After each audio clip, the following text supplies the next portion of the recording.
Hello, everybody. I just finished watching a movie on B.K. Iyengar, the great yoga master, which I followed uh, very early, since 1985. Uh, he wrote this concise light on yoga, which I happened to get it and do it. Uh, 1 week, just uh, few routines and then other routines. His style was really very remarkable. For example, simple standing in yoga, that's called Tadasana, right? So how you do it is, first of all, you with both your feet close together, you catch all the toes to the earth, and the heels and also sole. All of the foot that he will start there. Then he will say, pick up your patellas. That will strengthen your thigh muscles and leg muscles. And then pick up the buttocks and suck in the abdomen and square the shoulders to the back, and that becomes a total standing asana where head to toe you kind of contracted your muscles. I was impressed by his thoroughness, and later on, I came to know much more about him. And he was in India when Yehudi Monia, the great violinist, he came there, and I think because I met him through Jawaharlal Nehru, then Prime Minister, and he was having a chronic nagging shoulder pain. The Yehud Himalayan, he was world famous as a violinist, but he had the pain, and B.K. Iyengar made him do certain asanas, and the pain was relieved and gone away. So Mediterranean took to him and took yoga lessons from him, and then he invited him to Europe. And in Europe, B.K. Iyengar gave 10,000 demonstrations. Okay, there was a movie on prime time today. I kind of watched it, and it's about Iyengar, the man, the student, and all that. Okay, very nice movie. In that, there was a something he said. I totally agree. He said, "I have to give what I know as an instrument of God. I have to give what I know." So that impressed me. I thought I will bring it to my friends here, and here I am talking about that. But B.K. Sanger is a great yoga master, and he also was very instrumental in treating many of the medical diseases also, multiple sclerosis, scoliosis, simple strokes, and then back pains, you name it, right? There were a lot of them. But his yoga is more improved with the props that he used, so he came from uh, Hatha Yoga to Atman. So he was an enlightened man in that sense, but he went from outside to inside. Um, there was one demonstration that he gave in 1963, I think, in Europe, and that was like an hour long. It's a fascinating way he uses his body to affect him inwardly. So this movie also I would recommend that you go and see it. I enjoyed it thoroughly. I made my wife and daughter also see it, and they enjoyed it too. Uh, and then there's so much more in this movie about addiction, about other people here helped with rehab centers.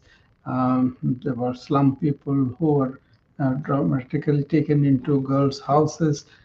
So many good things there in that.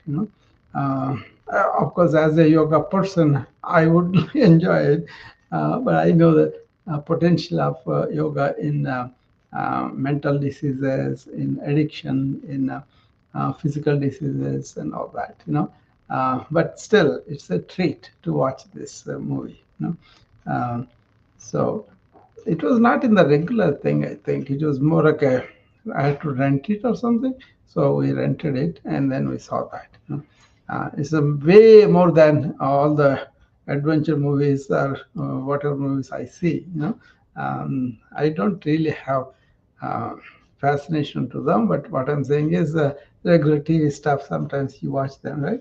Um, so anyway, that statement, I have to give what I know as truth, what I know that is going to be useful for everybody. And that is actually dharma is something that is useful for everybody, that is sarvajanic, applies to everybody. That's a very important thing to understand. Dharma, and dharma is not faith. Actually, dharma is this quality of able to reach for many people, as many people as call. Um, so I was inspired by this because in karma yoga, that is where you don't have an agency like I am doing this. So that's what he said about as an instrument of God. It's not me, but the God is doing this through me. Nimitta matra, they call it. But that's part of that. And also not expecting any fruits and then doing the stuff just because you want to do it. And then it is being done through you. That's the key. Two parts. Actually, we use this philosophy at COVID times when physicians and nurses were afraid to go to patients because of the COVID was really spreading at the time in the beginning, and there was no vaccine at the time. It was 1 year away, no medications, and then people are dying left and right. And that too in New York. Many people died very quickly, and it was devastating. So this kind of attitude, like I'm going to serve the God in the patient, I'm going to serve according to the God's wishes, and I'm going to be his agent and do that. That kind of helped me. I kind of tried to share it, and whoever took it. But basically, what they liked was that we are doing something, and we are doing something to the Lord in everybody. That's what the Namaste signifies, right? Divinity in all. When I kind of, portrayed that philosophy for myself and the colleagues, a lot of people, at least they had the courage, they had the fear going down, because that fear is the one which produces a lot of stress hormones, and that made our inner metabolism vulnerable for the COVID to really, shoot up and blow up, all that. Many people died because of the fear, ordinary people also. But this helped. So in life, whenever you are doing something, you can always use this. And also in teaching anything that let it be yoga, let it be Pilates, let it be running or whatever, right? Where if you have this spirit, I have to give what I know, and that too as an instrument of God. So God is working through me, like kind of. I like that. That's why I thought I will come and share this with you.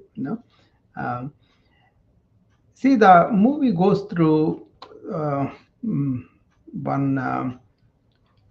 There's a big slum in Bombay. One girl from there kinds refused in a rehab center, and there was a alcoholic. He does that too. He goes to a church where they are teaching yoga, Iyengar's yoga, and he goes to the yoga studio of Iyengar, and he shows him celebrate his 90th birthday, and he's vigorous. He did survive up to 95, and he did yoga up until 2 days before his death. So very remarkable. He's a master. I think close to 13 million people follow in United States. One time I know in Denmark, he did a 6 hours demonstration and training, and I heard it on DVD. That's very remarkable too. He takes a simple asana, for example, Trikonasana, and then he assumes that, and then he corrects the posture. Is there such a deft way? Just watching him how he is teaching them, and these people are diehard fans of him. They go to worldwide wherever he is teaching, they learn from it. And maybe 500, 600 people are there, and or 5,000, I don't know, but a lot of people are there. Big place in Denver. So they made a DVD, 6 DVDs, I think. I have them with me. So I got a lot out of that tape too. Because Iyengar actually is a very remarkable. He was born in southern India, in Karnataka state. His brother-in-law was Krishnamacharya, the great Krishnamacharya. So he had B.K. Iyengar contracted tuberculosis, and top of it, influenza. So he was a very sick kid when he went to his sister's place, and his brother-in-law is a yoga master. He's a remarkable person too, Krishnamacharya. But he learned yoga from Krishnamacharya, and at the time there were no medications for tuberculosis. They used to call that consumptives. That means all your flesh and blood like consumed by the tuberculosis, and the people lost a lot of weight, and then they are not able to breathe. So they used to be placed in sanitariums where fresh air comes, and then good food and all that, because that is where they wanted to save, but they could not. Many people died. For B.K. Iyengar go to that extent of disease and then recover was very impressive to me as a physician, because I knew how many tuberculosis people died in India before the medications really become prevalent, and also how many people died even with the medications. And also how in New York, when I was in New York, we saw return of some of the resistant tuberculosis, and we were worried about this occurrence of tuberculosis again in the community. So we know the power of the tuberculosis, and we know how patients will suffer. So for him to recover from that just by doing yoga was really remarkable. And also, it's not like a fun time yoga that he does. It's like a very dedicated, very comprehensive, precise. Like I said, if he teaches you just to stand up, then you have the whole body stretched, kind of toned at least. So I tend to do that when I teach my students. I tend to get the style of B.K. Iyengar from the Concise Light on Yoga. And later on, he wrote Concise Light on Life, and also on pranayama. I have several books of B.K. Iyengar. So I should say I learned a lot of yoga from him. He goes into the depth of the yoga of the mind and all that too. So I can go on about him like this. But the remarkable thing is that movie was very good. So I enjoyed it thoroughly. So try to see that if you have a chance. As I was talking about this, a lot of times people, uh, you know, I don't think they do take advantage of the yoga fully, because if you are in a hurry, or if you are doing just stretches a few times, that's not it. You got to understand the depth of each asana and go from base to middle stage to advanced stage. And then you have to have the courage, you have to have the tenacity, you have to have the discipline that's needed to master each server. I don't think many people do that. Then you will be very elderly, but we can modify yoga for you for a flying body, and then they will do very well. I had an example of that. One lady, you see, I practiced 40 years, so several people at the same location I practiced for 20 some years, right? So I had a lot of people coming to me for decades and decades. So this lady used to come to me when she was 60s probably, and she was at 85 when she first came to my, not first, and she came to my clinic that day. And normally she used to come with her husband driving, and she was coming as a passenger. And she used to get out of the car and walk to the clinic and all that. On that day, I saw that she was using a wheelchair, and husband is rolling her down. Then when she came in, I asked her, Catherine, what happened to you? Then she said, oh, I'm not able to get up and walk. That's why I sit down in the wheelchair. Then I showed her my own creation. This is head to toe yoga. Any age group can do this, but basically, all the joints from toe to head, you kind of make sure that they're stretched and really held that posture and all the, whatever it is. So 5 to 10 minutes you can do all of that, and I demonstrated to her by myself. I'm doing it, and then and she understood. She did it. Then I gave her a brochure which describes each posture. I told her is basically getting on the toes, and then going down on the heels, and then getting on the heels and going down the toes, and then knees just sit in a reverse chair and come up, then angle each leg like that. Each joint is kind of worked on. So she took it, and she was sincere. And I had my brochure describing each movement that she could do, and also how she can align with the breath, all that. I very sincerely taught, and she took it because of the decades of relationship I have. She is more like a grandma, and she was very fond of me, and she trusted me totally. So she took that exercise and she began to do it. And then a couple of weeks passed by, and she came to the clinic walking. I was so pleased to see that. And she enjoyed another decade of life, but mostly out of wheelchair and able to do that. Okay, that's a remarkable power I see. Another story. This pediatrician friend of mine, she was actually made friends here in Clubhouse. She had a rotated cuff injury of the shoulder. Usually, it's very difficult to live with it, but a lot of people live with a lot of pain. Truck drivers come, and a lot of people do. But then the pain can go to that extent where they cannot take it anymore, so they go for surgery. But the shoulder is such a functional shoulder joint.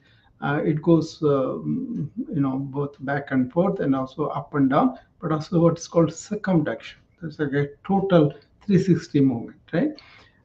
Many doctors who do the surgery on the shoulders, they do well, but a lot of them, they can't help it. They do everything by book, but then they can regain the function at least to the 100% that it was there before surgery.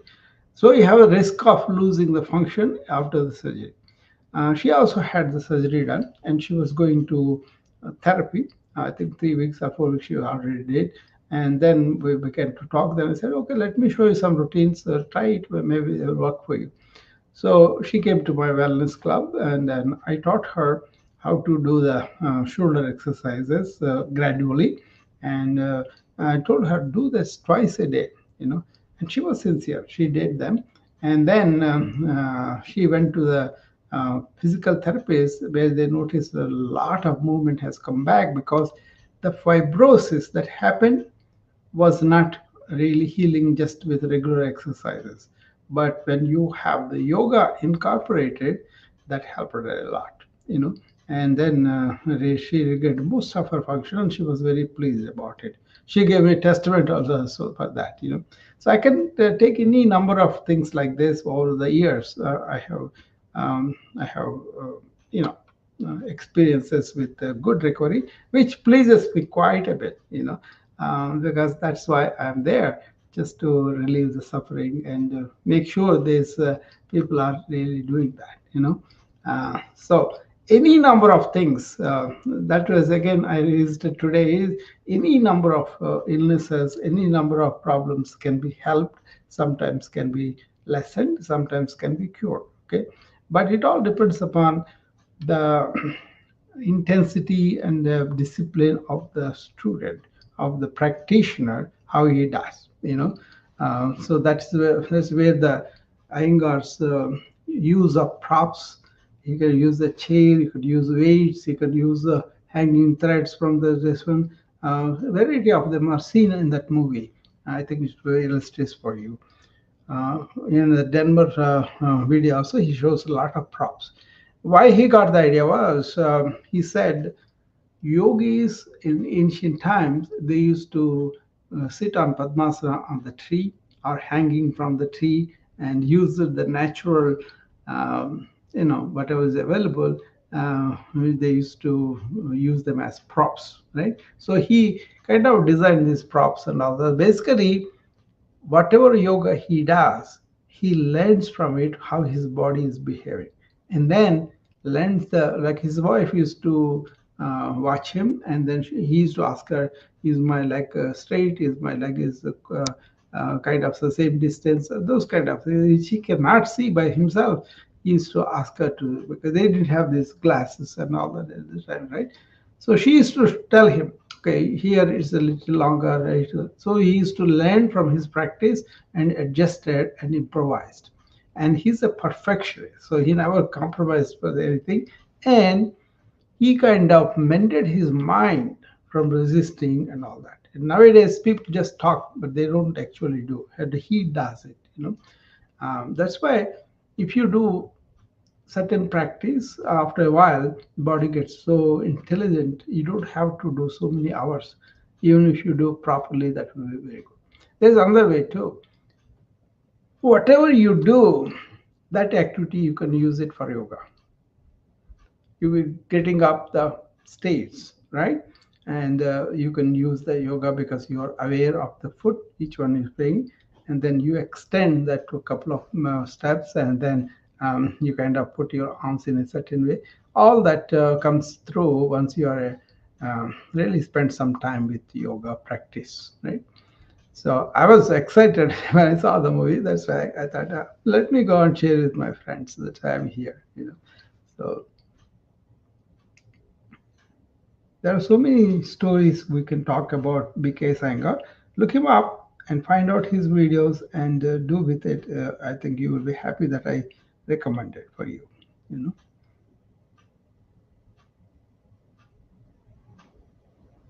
All right, that's the topic for today, and I will be seeing you tomorrow morning at 8 o'clock for the start the day with Dr. Rao for proactive wellness, where proactively you are guarding and doing stuff for your wellness. It could be physical, mental, emotional, societal, or spiritual, right? And then you can do a simple 7 principles I talk about. Stretch your body in the morning with the deep breathing aligned to it, and also brain aligned to it, like you are in the present, and use watch your thoughts, and you don't want to react but respond to things. So deep breathing can help you to be non-reactive, and you cultivate an attitude of service, and you cultivate an attitude of equanimous nature. That is what happens with yoga. You will react similarly to thick and thin, or extreme suffering, or normal normal state of affairs. Okay, so you will not be pulled down by the external circumstances. Basically, you will be equanimous in that. Okay, these 7 principles we are going to do, and we are going to actually do physical yoga, aligning with the breath and brain, and being aware of what we are doing. And that half an hour, 45 minutes I do. I think that's very good for me. I hope everybody starts the day like that. Or take those principles and do it on your own, because the times vary, right? And people also vary. So learn what I'm talking about, and then you don't have to come every day, but then you can do it by yourself too. That will be good. It will give you, the key is Do these things and carry them into the day. If you are practicing deep breathing, fine.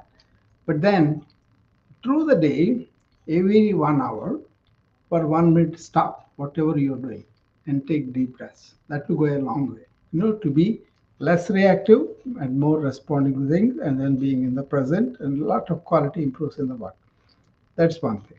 The other thing is develop that presence in the morning and carry that like I'm going to pay attention to every action that I do through the day. That's a very good thing for not only lessen the information overload, brain fog, um, poor concentration, attention deficit, and all.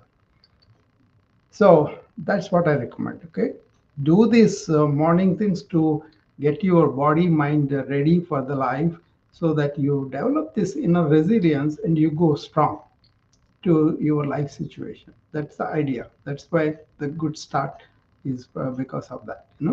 And then take those qualities into the day, right? So, by the way, today I did some GPTs, five of them actually, as a matter of fact. This morning wellness routine is one GPT. You go to the chat GPT and then go there and find these five I did. But if you put my name, I think they'll come. One is on the morning wellness, another one is on the burnout, another one is on the stress for IT professionals, and the fourth one is on corporate wellness, and the fifth one is about servant leadership. All these five I did. I'm going to do more on the topics that are from the information age. We have so many new problems: work-life balance, or stress and burnout. All these things are there, right? So I have a list of 20 of them. And then my favorite thing is, what are these modern challenges that we have ancient wisdom solutions? That's what I'm going to develop some GPTs too. They're pretty good. Once they're done, people can refer to them and then use that. But if they have doubts, if they have comments, if they want to improvise in any way, please DM me. Then I'll be happy to do that. Okay. All right. With that, I am done with what I wanted to say today, and I'll see you again tomorrow. Okay. Bye bye.